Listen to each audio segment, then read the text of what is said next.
Hello there, students. We are recording our Photoshop Remembrance poster assignment today, and it'll be your first introduction to Photoshop that you've had in class so far. So I've got a few instructions here that you can look at on our blog, but please, everybody might want to click on this rectangle in the bottom right of your screen called Show Desktop. Click on Applications, double click on it. And as it pops up, you'll be able to see the icon for Photoshop Elements. It looks like this little box with a PSE on it. It's blue. Double click that, open it up, then you'll be given two options, Organize and Edit. You will always choose Edit.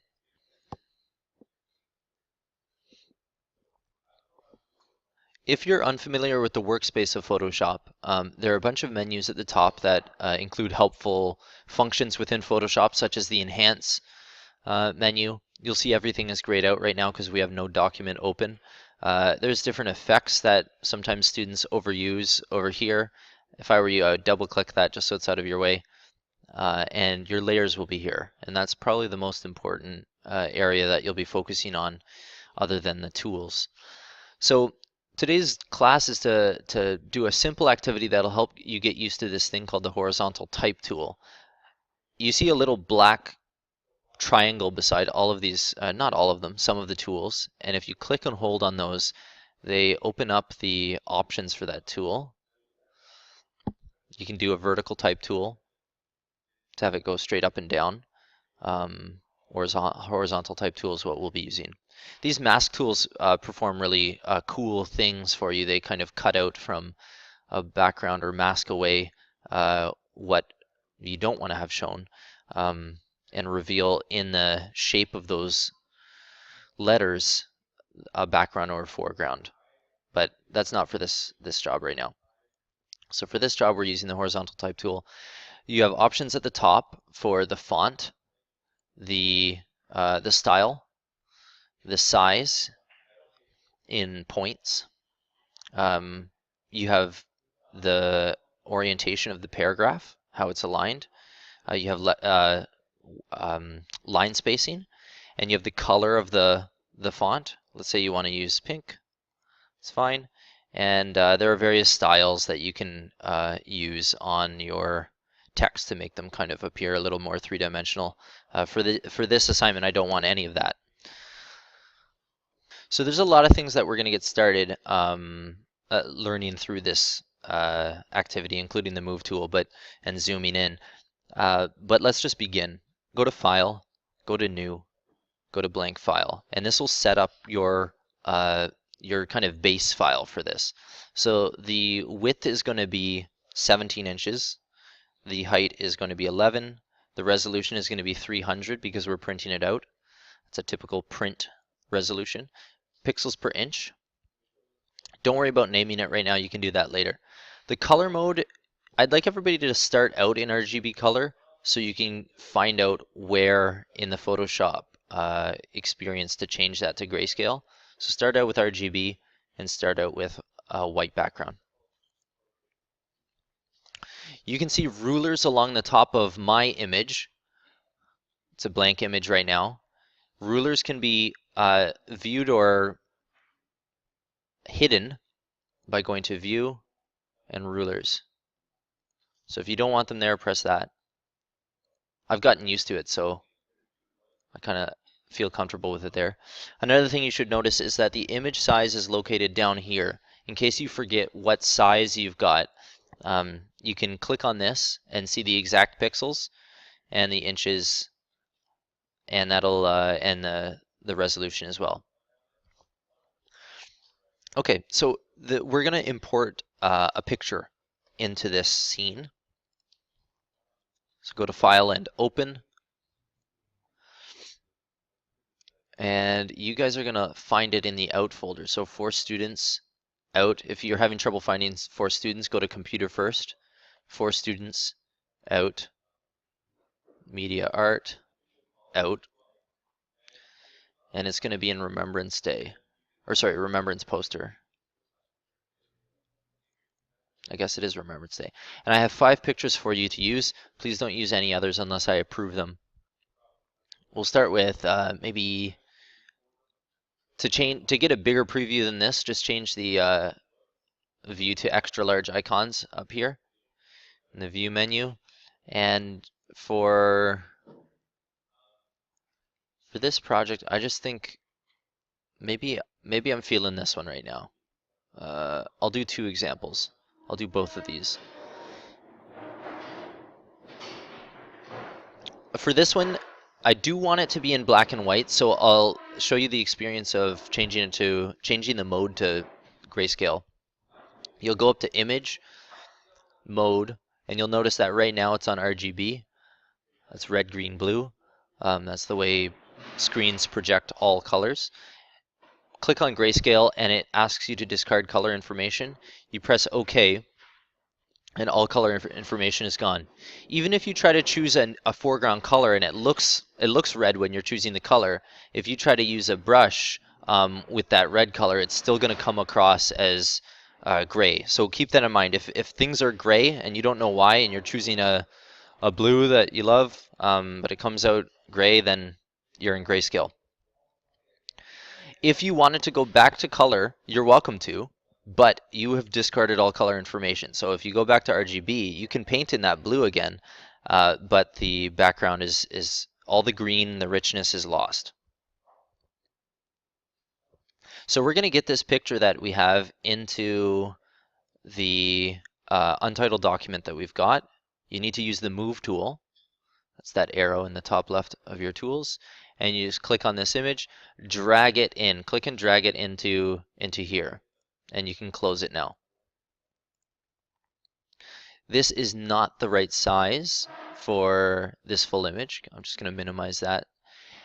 Moving a window around in Photoshop is inconvenient, and it makes it a little more useful to your eyes to have it be a little more blown up.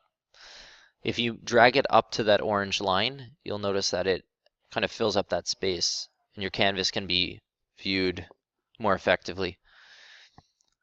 When you are resizing using the Move tool, an image so that it fits the entire space, please don't just move this and then this.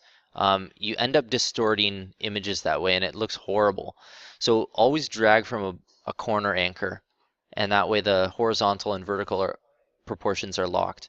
Even if it passes below the canvas area, that's fine. At least you're not making something look unnatural. And you can choose to do either. I think I prefer this. So the next step is, it's a very simple project. We've already created the new file. We've made the poster size we want. We opened a picture that we found in For Students Out Media Art. We made it black and white, and now we're just going to start adding the text with the horizontal type tool. Just use a short phrase. If you come up with one of a phrase that you think would be respectful and honorable to veterans from World War I and II, and maybe even more recent times, feel free to use that phrase. Double check with me about spelling and grammar. But you can even copy and paste from here. So highlight that, press Control-C to copy it. And when we're back in Photoshop and we're using the text tool, we'll be able to paste that into a text box. So the horizontal type tool. Click on it. Never just click and start typing. Sorry, I'm in the wrong mode.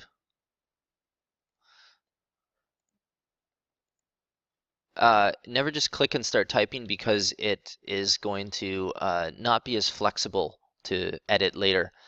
I'd like you to instead click and drag a text box,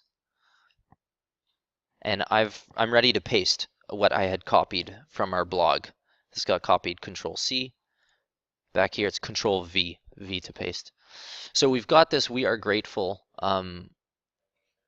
script. And I'd like to maybe change it so that it's, I don't know, maybe in a more appropriate typeface, communicates a little bit more strongly.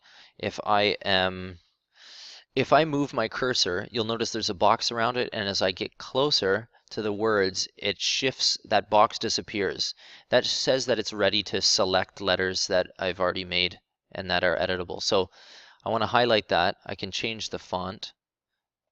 Something that maybe honors is somber, is simple.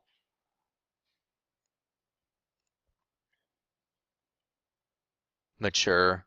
You don't want it would be cartoonish and maybe disrespectful to put something that's too playful in, or even like digital. That's a bit of a weird, um, kind of a weird contrast between these graves and this digital typeface. So you want to choose well what your typeface is going to be. I think 20th century Roman was, or 20th century condensed look good. And I'm going to change the font color because it's getting a little bit too busy behind that. Let's go with black. Let's see if that's clear enough. What do you guys think? Is that okay? If I'm having trouble with things like the U, the little dark area around that U, and maybe the G is getting a little bit lost in here, one thing you can do to help yourself judge whether or not it's coming through right is to squint at your work, and that helps divide the lights from the darks. And so I feel like I need to make this more visible. So one way to make this to stand out is to change its color. Maybe if we changed it to white and put it in this area, that text would become more substantial. We're grateful.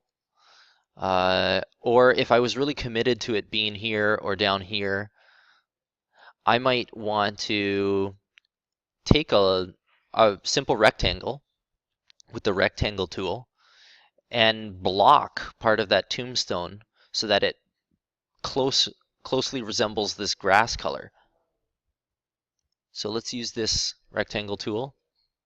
I'm going to drag a small box over here.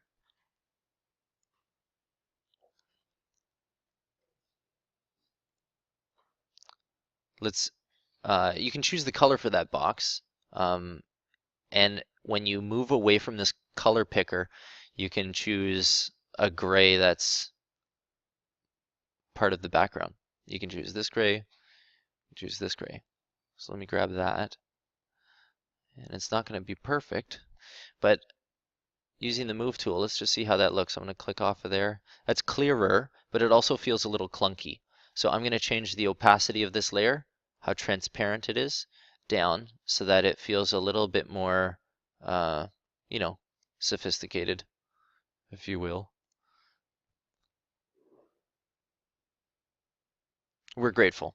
And as long as that's very clear to read, that's fine. So you can put stuff behind it. I don't want any crazy effects on these letters. The letters were designed wonderfully as they are by a professional typographer, and you don't need to add bevels to make it stand out. It's not a cereal box, this design. So you want to be gentle with the design because of the subject matter, and not cartoonish and not over affected. So that's how to get this all set up for this first thing so that you can learn how to use the horizontal type tool. Go to File when you're done, Save As. You guys are saving with your last name first, dash, Remembrance, poster. I think this is the second one I've done. And you guys are gonna hand it into the in folder, media art in Remembrance poster. Okay? And press save. Now it does benefit me if you save it as a JPEG as well, because then it can be previewed. So just go to File, Save As again. Simply change the format. Don't muck about with the name. Even if the word copy is in there, that's fine. And press save. Move the slider so it's at maximum. Press OK. So this is ready to print out and put around the school.